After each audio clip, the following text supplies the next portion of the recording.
नमस्कार, प्रबोधनविषय न्यूजमध्ये आपले स्वागत. फ्लिपकार्ट घनसोली शाखेत कामगारांचा संप, कामकाजावर परिणाम होण्याची शक्यता. नवी मुंबईतील घनसोली परिसरात संबंधित फ्लिपकार्टच्या लॉजिस्टिक आणि वितरण व्यवस्थेमध्ये काम करणाऱ्या काही कामगारांनी विविध मागण्यांसाठी आंदोलन व संपाचा पवित्रा घेतल्याची माहिती समोर येत आहे. कामगारांकडून वेतनवाढ, कामगारांचे तास, सुरक्षा सुविधा, कंत्राटी कामगारांचे प्रश्न आणि इतर रोजगारांविषयक मागण्यांवर भर दिला गेला आहे. संपामुळे मालाची छाननी, पॅकिंग, वितरण आणि वाहतूक प्रक्रियेवर काही प्रमाणात परिणाम झाला आहे. विशेषतः ऑनलाईन ऑर्डरच्या डिलिव्हरीमध्ये विलंब होण्याची शक्यता ग्राहकांकडून व्यक्त केली गेली आहे. कामगार प्रतिनिधी मनोज भणगे आणि व्यवस्थापक यांच्या चर्चा सुरू असून लवकरात लवकर तोडगा काढण्याचे प्रयत्न सुरू आहेत. यातून तोडगा निघाला नाही तर मात्र संपाची तीव्रता जाणवते. फ्लिपकार्टशी संबंधित लॉजिस्टिक नेटवर्कमध्ये असलेल्या काही वेअरहाऊस आणि वितरण केंद्रामध्ये कामगारांच्या प्रश्नावर यापूर्वी चर्चा झाल्याच्या घटना समोर आल्या आहेत.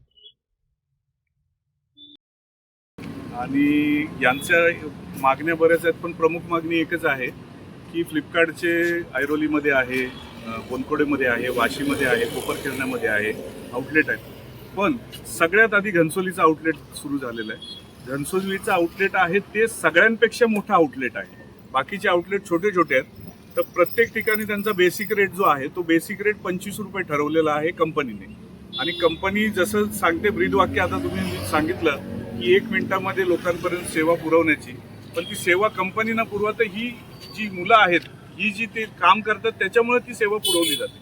पण कंपनी आडगेपणाचं काम करते. 3 दिवसापासून हे लोक स्ट्राईकवर आहेत. यांना आत्ता पण कंपनीकडून रेट आहे तो 21 रुपये 94 पैसे भेटतोय. आणि नंतर यांनी 2 दिवसानंतर हे स्ट्राईक, कालच्या दिवशी त्यांनी सांगितलं की आम्ही तुमचा 2 रुपये वाढवतो, 22 रुपयावरून 24 रुपये करतो. 24 रुपये जर त्यांनी आत्ता आम्हाला सांगताना सांगितलं की एक 50 ते 30 पैसे ते 50 पैशाचा फरक आहे. पण आम्ही त्यांना सांगितलं की जो बेसिक रेट आहे, जो तुमची एकच कंपनी आहे आणि एकाच कंपनीमध्ये वेगवेगळे रेट का, तर त्यांनी ते फिरवून सांगितलं की यांना आम्ही इन्सेंटिव्ह देतो. पण इन्सेंटिव्ह कशावर देतो, ते काम करतात. ते जर समजा 5 ऑर्डर मारत असतील त्याच्या ठिकाणी ते 7 ऑर्डर मारतात, 8 ऑर्डर मारतात, तर त्याचे त्यांना पैसे जास्त भेटतात. तर ते देतात, तर ते काय मोठं काम करत नाही, ते त्यांच्या मेहनतीचे पैसे देतात. आणि ते करताना ही जी मुलं काम करतात हे यांच्या फॅमिलीच्या उदरनिर्वाहासाठी, म्हणजे फॅमिलीला जगवण्यासाठी हे सगळे प्रकार करतात. त्याच्यासाठी मध्ये हे लोक एवढ्या स्पीडमध्ये काम करतात की त्याच्यामुळे त्यांना जीवाचा धोका पण आहे. पण त्या त्यांच्या स्वतःच्या फॅमिलीसाठी हे सगळे प्रकार करतायत किंवा काम करतात असं. आणि काम करताना कंपनी त्यांना ॲप्रिशिएट करायला पाहिजे. जर काम असं करत असेल तर त्याच्यामुळे यांचे कंपनीला पण फायदा होतोय. जसं यांना इन्सेंटिव्ह वाढवणार तर कंपनीला पण त्याचे पैसे भेटणार आहेत ना, तेवढे ऑर्डर कंपनीला भेटणार आहेत. सगळ्यात जास्त यांचं काम इथे आहे, तरी पण यांना रेट कमी देतात. आणि आतापर्यंत काल पण यांच्यावर असं केलं की यांनी पोलिसांना बोलवून यांच्यावर NC करायचे प्रयत्न केले. यांना आतापर्यंत दाबण्याचाच प्रयत्न करतात. आता जर सगळीकडे 25 रुपये आहे तर काल 3 दिवसापर्यंत यांना 21 रुपये 96 पैसे देतात, म्हणजे 22 रुपये देतात. 22 रुपयाचे आज तुम्ही 2 दिवसानंतर 24 रुपये वाढवले, 24 रुपये 50 पैसे केले. मग हे आधी का नाही केले? मग यांनी आंदोलन करायचं, यांनी स्ट्राईक करायची आणि त्याच्यानंतरच ह्या गोष्टी करणार का? आणि ही कंपनी आहे, आम्ही सकाळी आल्यानंतर आता 5 तास झाले, यांना आम्ही एक प्रत देत होतो की अर्ज देत होतो की तुम्ही ह्या सगळ्या गोष्टी का नाही करत, याची आम्हाला तुम्ही दखल घेऊन याचा आम्हाला रीतसर पत्रव्यवहार करा. तर यांनी रिसिव्ड कॉपी पण घेतली नाही. रिसिव्ड कॉपीसाठी आम्हाला अथॉरिटी नाही आहे. इवन आता राज्य शासनाच्या याच्यामध्ये, महाराष्ट्र शासनाच्या याच्यामध्ये हे काम करतायत. आणि बँगलोरची कंपनी आहे.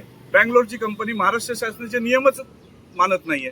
आपण स्वतः मुख्यमंत्री मंत्रालयामध्ये मंत्र्यांना एखादं पत्र द्यायला गेलो तर ते रिसिव्ह केलं जातं. आपण इव्हन पोलीस स्टेशनला गेलो, कुठल्याही प्रशासकीय याच्यात गेलो तर ते रिसिव्ह केलं जातं. जसं आता तुम्ही आला, तुम्हाला पण अलाव नाही केलं. म्हणजे आपल्या याचा 4था स्तंभ जो आहे पत्रकार देशाचा, त्या लोकांना पण तुम्ही अलाव नाही करत. म्हणजे हे कुठली नीती आहे? म्हणजे ह्या लोकांवर अन्याय तुम्ही करत आलाय आणि तो अन्याय वारंवार तुम्ही करत राहणार. आश्वासन त्यांनी दिलं नाही. तर आमची याच्यावर भूमिका आहे की त्यांनी सांगितलं की संध्याकाळपर्यंत आम्हाला वेळ द्या. त्या गोष्टीमध्ये तर काय नाही झालं. तर आमची याच्या पुढे भूमिका अशी असेल की जर तुम्ही एका ठिकाणी हे करता तर आम्ही पक्षाच्या मार्फत सगळ्या स्टोअरला निवेदन देऊ की तुमचे स्टोअर बंद करायला लागतो. बरं, आता तुम्ही म्हणालात की ही कंपनी बँगलोरची आहे, ही दुसऱ्या राज्यातली आहे. हा, महाराष्ट्रामध्ये हे अतिक्रमण होत नाही असं वाटत नाही तुम्हाला? अतिक्रमच होतं. महाराष्ट्र शासनाचे नियम मानत नाही म्हणजे हे काय प्रकार आहेत? यासाठी तुम्ही मुख्यमंत्र्यांना, उपमुख्यमंत्री असतील यांना तुम्ही निवेदन देऊन या कंपनीच्या विरोधात तुम्ही आवाज उठवणार आहात का? याच्यासाठी आम्ही कामगार मंत्र्यांना पत्र देऊ, उपमुख्यमंत्र्यांना पत्र देऊ, मुख्यमंत्र्यांना पत्र देऊ की जर आपल्या स्टेटमध्ये आपले नियम जर कोणी फॉलो करत नसेल तर त्याच्यावर कारवाई झाली पाहिजे. आणि ते आपण जर बँगलोरमध्ये जाऊन कुठलं काम करायला गेलो तर आपल्याला त्यांचे नियम मान्य करायला लागतात. तसे महाराष्ट्र शासनाने नियम मानलेच पाहिजे आणि यांना बेसिक रेट भेटलाच पाहिजे या मुलांना. तुकाराम कदम, कार्याध्यक्ष नवी मुंबई जिल्हा काँग्रेस.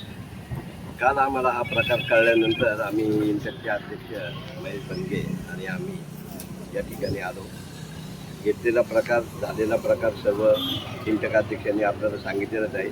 त्यापैकी मी तुम्हाला एक सूचित करू शकतो की महाराष्ट्र शासनाने आता 15 दिवसात 8 रुपये पेट्रोलचे दर वाढवलेले आणि ही मुलं कष्ट करून काम करून खातात आणि त्यांना तर ते पैसे वाढत तर नाहीतच, परंतु त्यांना उलट त्यांच्यावर आरेरावी केली जाते. तर मी तर काँग्रेस पक्षाच्या वतीनं मोठं आंदोलन उभारण्यात येईल अशी आपल्याला सर्वांना ग्वाही देतो. आणि एक सांगतो की मुख्यमंत्री असो, उपमुख्यमंत्री किंवा इथले DCB, SCB यांना आम्ही सर्वांना पत्रव्यवहार या युनियनच्या माध्यमातून करणार. हा सत्ताधाऱ्यांचाच आहे ना, आता सत्ताधाऱ्यांच्याच राज्यात चाललंय नाही असं. काँग्रेसचे जरी असलं तरी आम्ही विरोधात आहोत आणि काँग्रेसची काय नीती आहे मी सांगण्याची गरज नाही. काँग्रेस नीती ही कशी होती आणि आता जी नीती कशी आहे हे आपल्या सर्वांना माहितीच आहे. सर, माझं नाव ऋषिकेश गोपाळे, मी इथला रायडर आहे. आम्ही 3 दिवस झालं काम बंद केले यासाठी की आमचे या कंपनीने ना ते आमचा बेस पे कमी केलं. आधी 25 होता, 25 म्हणून पैसे कमी करतात. आता आम्हाला 21.96 पैसे असं समथिंग भेटतात आहे. आम्ही जेव्हा या कंपनीच्या विरोधात आवाज उचलला त्या कंपनीनं आमच्यावर विरोधात आमचं NC टाकले. आम्हाला रात्री अपरात्री आम्हाला झालं, आमच्यामध्ये रायडर्स असतील त्यांचे लग्न झाले, त्यांच्या बायका पोराला फोन आले. पोलीस स्टेशन आम्ही 3:30-4 वाजेपर्यंत पोलीस स्टेशनला घालवले. आम्ही काही चुकी नाही काय नाही, आम्ही फक्त शांततेत आंदोलन केले. जे काय केले शांततेत केले, ना कुणाला मारहाण केली ना काय केली. इथपर्यंत आम्ही जेव्हा पण केले ना शांततेत केले, तरी पण या लोकांनी आमच्या विरोधात खोटा गुन्हा दाखल केला आहे, आमचे NC टाकल्यात. आता आम्ही जर सामान्य नागरिक आहे, यांनी ACB BCB पर्यंत कॉन्टॅक्ट करून आमच्यावर सगळं गुन्हा दाखल करायचा प्रयत्न केला. आम्ही सामान्य नागरिक कुणापर्यंत जाणार? काय अधिकार आहे आम्हाला हे सगळं करायचं आता?